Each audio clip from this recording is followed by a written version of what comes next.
When we consider the economy as a whole, the macroeconomy as we call it, we're trying to determine the level of income which will bring about, let's say, full employment or no inflation or a balance of payments equilibrium. So we're trying to achieve objectives, and what we do is we see the economy as being composed of flows of income, and these flows of income flow around the system, and what we want to do is to see what determines the flows, the amount of income flowing in the system, and also how it comes into balance. Is it stable or is it unstable? Does it vary widely or is it constant? And if we can determine the flows of income and all of the determinants of the flows of income, then we would have some way of perhaps intervening in the economy and regulating the economy to bring about, say, full employment. Now, right at the very start, I have to say that this is a Keynesian policy. This is based on the work of John Maynard Keynes back in the 1930s, and on the subsequent people who believed in Keynes and who are still around, Keynesians. But also there are many people, many economists who think this is wrong and that intervention in the economy is wrong, it's dangerous, and it's not productive in the long run. So it is controversial, it's political, but it's important that we understand the concept of the circular flow without getting involved at this time in the politics or the various debates about it. So we're going to look at the circular flow of income and what determines the circular flow of income, and see how this gives us an insight into the workings of the whole economy. So we're going to start by talking about injections and leakages. Well, if you can imagine a flow of anything, a flow of water going around a system, if you inject more water, there will be more flowing around the system. If you take some out, a leakage, or if there's a leakage in the system, there will be less flowing around.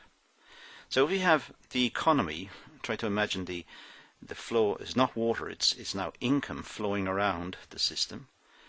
If some leaks out, if we spend the income on something else so that it leaks out, there will be less left flowing around the system. And that may mean there are fewer people at work. That may mean that there will be greater poverty and deprivation. On the other hand, if we inject income into the circular flow, there will be more income flowing around the system. Let's see how it works, and it'll perhaps make it a bit clearer. We'll start with what's known as a two-sector model. A two-sector model is, in our case here, just households and firms. And this is the flow of real goods and services. We're not concerned with money at the moment. Real goods and services. We're interested in the things that we buy, the real goods, the food, the household products, the car, the real things. And we're interested in how they come about. So in our two-sector model, two sectors, households and firms, just the two, we have a flow of goods and services from the firms to the households. So the companies, the firms, make things and give them to us. That's the picture we've got at the moment. We get the goods and services from the firms. Of course, we give our labour to the firms in return. So the real sector here, the real flow of goods, is we get real things, and in return we put in our effort, our energy into the companies to make the things. So there's households and firms, real goods flowing from the firms to the households, real effort, real labour effort flowing from the households to the firms. We go to work and we make the things. Now there is a monetary side to this, that's in real terms, but obviously we have to buy the goods and services, and in return for labour we get paid. We live in a monetary economy, we don't live in a barter economy where we're bartering our services directly for goods and services. We use money. So the monetary equivalent here is the firms give us income. We call income Y in economics. That's because John Maynard Keynes, 1936, called it Y. and it's stuck. So whenever we see Y in economics, it means income. And we give the firms consumption expenditure, C. Now, I should point out here, there is a difference between consumption and consumption expenditure. Consumption expenditure happens at a moment in time, and consumption happens over time. When you buy a pair of shoes, you wear the shoes many, many times. You consume the shoes over time, but you bought the shoes at a moment in time. So we're really dealing here with consumption expenditure. Now let's go back to the circular flow. Well, we have households and firms. We have income flowing from the firms to the households, consumption expenditure flowing from the households to the firms. Now that's what we call a closed loop. Closed because whatever the value of income is, so also will be the value of consumption expenditure. It can't go anywhere else. It's closed. It must flow around in the way that the diagram indicates. So if we just use symbols for a moment, we have Y for income, C for consumption expenditure, and that's the monetary flow in symbols. It's a closed loop, so if, for example, Y is 100, then C would be 100. It can't be anything else. It's closed. It can't go anywhere else. If Y is 500, you guessed it, C is 500. It can't go anywhere else. So we can draw a diagram of this. If we put C, consumption expenditure on the vertical axis and Y on the horizontal axis, we can draw a picture. For example, the one I did earlier, 100 and 100, 100, we can plot it out there. We can graph it. 500 and 500, we can graph it. If you join all of those up, you will get a 45-degree line. And that's very important to us, because later we'll be dealing with something called a 45-degree diagram. So we got a diagram out of this. Let's go back to the circular flow. We'll come back to that diagram again in a moment, but let's go to the circular flow. There are leakages out of the system. Savings is a leakage. For example, we don't spend all the income we receive. Sometimes we save some. Well, if you just save it, it can create a problem. Let's take a time period. Let's say we have an income of 100 and we have this time period. So we're going to save something, and let's assume we save 10% of our income. No matter what happens, we are determined to save 10% of our income. Just pretend. Now that would mean that we would spend 90 and save 10. So our income is 100, we save 10, spend 90. C is equal to 90. We're saving 10%. But if you think about this now, the firm can't pay out 100. It doesn't receive 100, it only receives 90. So income has fallen. That means workers will receive less. They can't receive 100. They used to receive 100, now they only receive 90. So the amount of income flowing in the system has been reduced.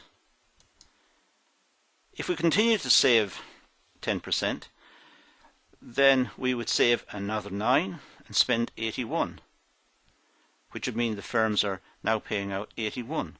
So you can see the level of income is falling. And as the level of income falls, there'll be more unemployment, more poverty, less jobs. It's not what we want. Finally, we would end up with a table like this one on the bottom right of the screen. After a period of time periods, savings on income is falling from 100 all the way down to, in this case, 65.6.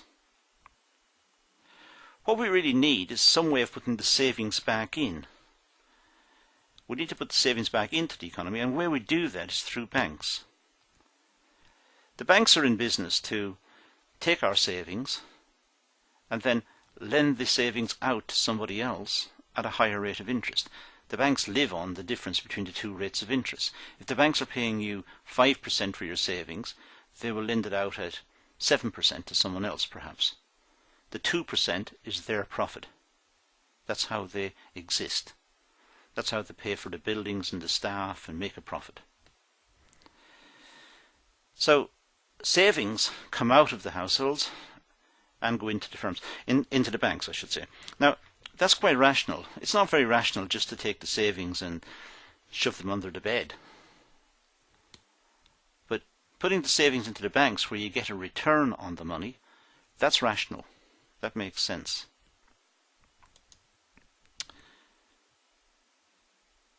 First of all, the banks, well, there are two problems. It must keep enough deposits to deal with day-to-day withdrawals. We have the illusion in the banks, with the banks, that if we go looking for our money, it's there. In fact, the money has been lent out to someone else. But yet, when you want your savings back, you can go to the bank and withdraw it. That's because the banks keep a proportion of the money as a contingency, just in case we arrive in. And not everybody goes into the bank at the same time, on the same day, looking for their savings out. So if some people go in, they will have the money to pay out. If everybody went in looking for their savings on the same day, the bank would not have it. It's lent it out to someone else. But of course, going back to the circular flow for a second, this is the diagram we had earlier. Why should it be that the banks can lend out exactly what we're saving? And that's the second problem here. Why should investors wish to borrow exactly the amounts that savers want to save? That's a big issue. Needless to say, this is market economics, so the market solves the problem. If we consider the price of money is just the rate of interest. Everything's got a price, money's got a price. The rate of interest is the price of money. And if I just put the cursor onto the slide, there we are. Here is the savings. Savings will increase as the rate of interest increases. If you're getting 5% at the bank for your savings at the moment, and the bank increases it to 10%, you might think you want to save some more because you get some more interest. On the other hand, the borrowers, well, as the rate of interest rises, less people want to borrow. It's too expensive. As the rate of interest falls, more people want to borrow. So what we've got is a supply and demand diagram. The price of money is here, the rate of interest, and this is the quantity of money, the savings and investment, and the savings, and that's investment. If the rate of interest is, let's say, at R1, whatever that is, it's above the equilibrium, so now we're saving more than we're investing. That means the banks have got too much savings. So the banks will try to get rid of the savings. It's living on the difference in the interest. It wants to lend it out. So the banks will then cut the rate of interest, and it'll keep cutting it until it gets to an equilibrium. So the banks are balancing savings and investment. If it was the other way around, if we had a very low rate of interest, then borrowers would want to borrow more than we're saving, so the rate of interest would rise. And eventually we get to the stage where investment equals savings. And that's exactly what we wanted in our circular flow diagram. That's what we want. We want savings to equal investments. And if that happens, the equilibrium, the balance in the circular flow has been maintained. The value of y does not vary from time period. It stays the same. The amount of income flowing around the system remains the same. It remains the same because the banks, through the rate of interest, have balanced savings and investment. So we end up with this diagram where it's balanced. There are other leakages, however. M for imports. We buy goods from abroad. Some people send money abroad to family and friends. People go on holidays abroad, which is taking income out of the country. People buy foreign cars, buy foreign televisions, whatever. So we need to pay for the imports, and what we need is exports to balance imports. Now, fortunately for us again, there is a mechanism for this. The price that we pay for imports, which is paid in foreign currency, that price is determined by the exchange rate. So it's the exchange rate that balances imports and exports.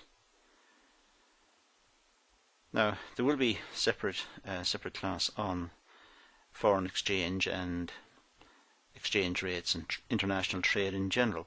But for the moment, M equals X because the exchange rate adjusts. Sometimes the pound or the dollar or whatever it is high, sometimes it's low, sometimes it moves radically, it moves very fast, sometimes it's relatively constant for a period of time, whatever.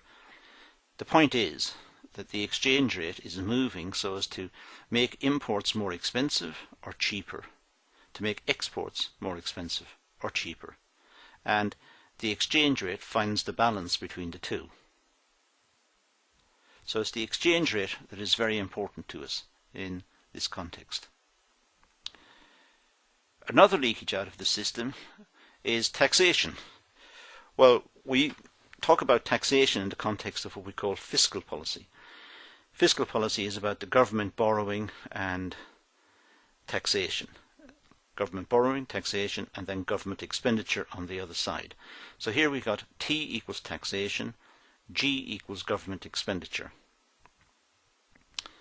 And if the government balances its account, if it spends exactly what it takes in, then the circular flow would be maintained.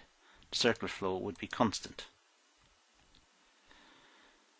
So let's just have a quick overview of that. Here we've got leakages. The leakages are savings, S, M, imports, T, taxation.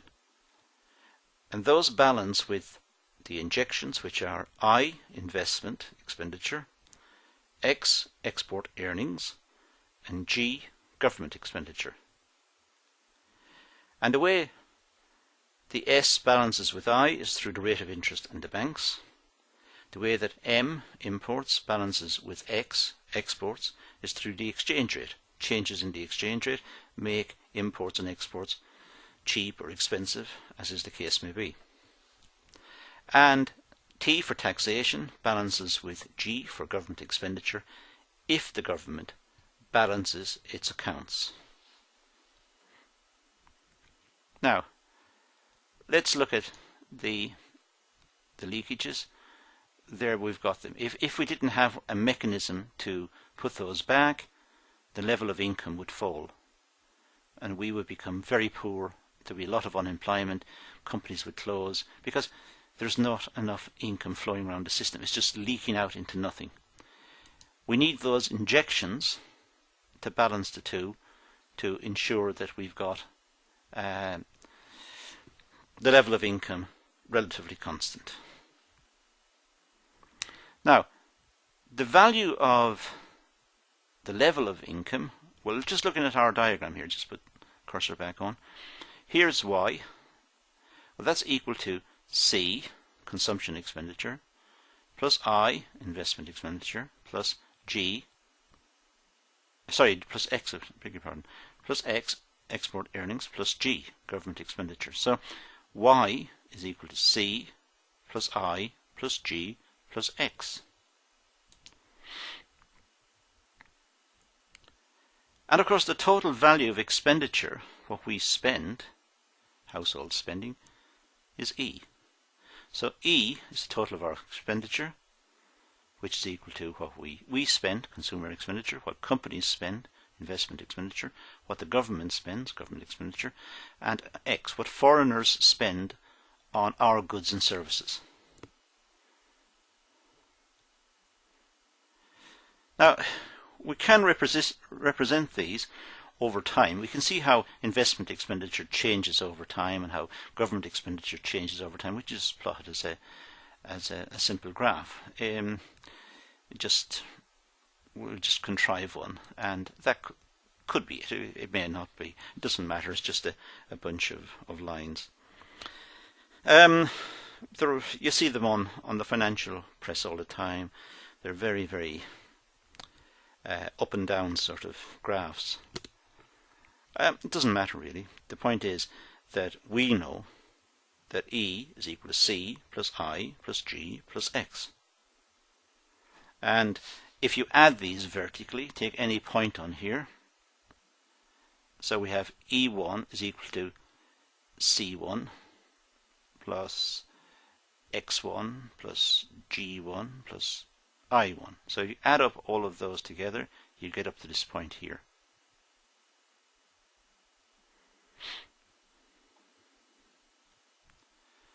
The diagram is not very pretty. So in order to make it clearer so we can understand it, let's just get rid of all of the ups and downs and make it look a bit prettier. So the same diagram, the same logic, the same reasoning, and we just straightened out all the lines just to make it look more understandable. I've also got rid of some of these lines. If you go back here, I've got X, G and I. I've added those three together and call it J. J for injections. So just one line as opposed to having three, or yeah, these three lines here all over the place. So just have one. So now we've got E is equal to C plus I plus G plus X. There's E plus C plus I, G plus X. E is equal to C plus J. Same thing. Now, by the way, we call I autonomous because it doesn't vary over time, or it doesn't vary with anything else. It doesn't vary with income. We just make it autonomous, which is just a way of making it horizontal. Makes it easy to understand. Just forget about the complication of how they vary over time. Just make it easy. So we'll keep it down there. Okay, so if we can go back to a diagram we had way back, this one here, where we had the 45-degree diagram, and I showed you how to develop the 45-degree diagram. We can do that here. We've got E. I've just changed time over here to Y, to income. Well, our consumption will rise as our income rises. Yeah, okay. And we've make these autonomous. We'll just assume they're constant. Just make it simple. Keep it easy. We have our 45-degree line, and we have E is equal to C plus J plus I, G and X here. So it's a very simple, just very clean sort of diagram, the one we just made up. If we take the point Y1, so at Y1, then E is greater than Y1. We see, for E to be the same as Y1, it would have to cut at the 45-degree line. But over here, it's greater. So E is greater than Y1. Expenditure is greater than income. Therefore, income will rise.